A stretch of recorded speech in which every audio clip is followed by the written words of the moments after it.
साधा शेवगाणा शेंगा असल्या दी ना असं झणझणीत ट्विस्ट चव एकदम भारी. तर मस्त मसालेदार शेवगाणा शेंगा बनवासाठी ना सगळ्यात पहिले ना शेवगाणा शेंगा लेवा ना त्याला कापा ना मागणं पुढनं आणि त्याला ना मोठा या छोटा आकारातून जसं तुम्हाला आवडत असेल त्याप्रमाणे कापी लेवा ना.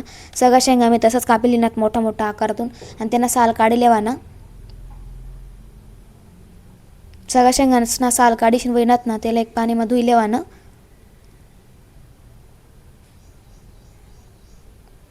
एक पाणीवर धुईशीन वेगळ्यात ना तेल काढले आणि एक प्लेटमध्ये ते मसाला तयार करूयात. तर तवावर थोडं तेल टाकायशीन ना. कांदा थोडासा लाल व्हायना ना तेन ना खोबरं टाका ना. अद्रक लसूण पण टाका ना. चांगलं भाजीची वेगळ्या त्यान ना कोथिंबीर पण टाकानी थोडी जास्तच लेवानी.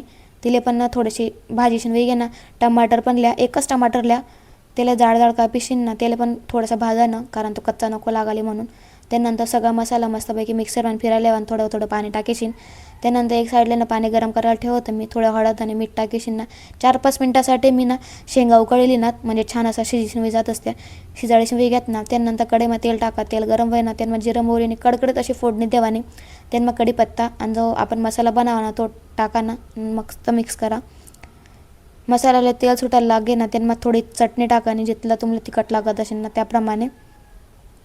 गरम मसाला, धना पावडर आणि हळद टाकेशन मिक्स करा. मसाला असला तेल सुटायला लागे ना त्यानंतर जे आपण ते शेंगा उकळ होतात ना ते पाणी टाका ना वरतून थोडं पाणी लागस ते टाकी द्यावा ना. स्वादनुसार मीठ आणि मिक्स करा.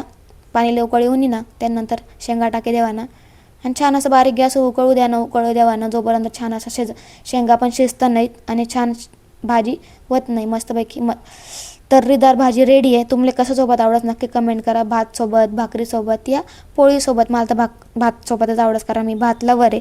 तर नक्की कमेंट करा तुम्हाला ही भाजी आवडली की नाही आवडली, कशी बनणे आणि तुम्हाला कसं सोबत आवडत. अजून अशा इझी रेसिपीसाठी लाईक शेअर सबस्क्राईब कमेंट नक्की करा. मी हमेशा इझी रेसिपी शेअर करत राहत आणि इंस्टाना पेजला सुद्धा फॉलो करायला विसरू नका.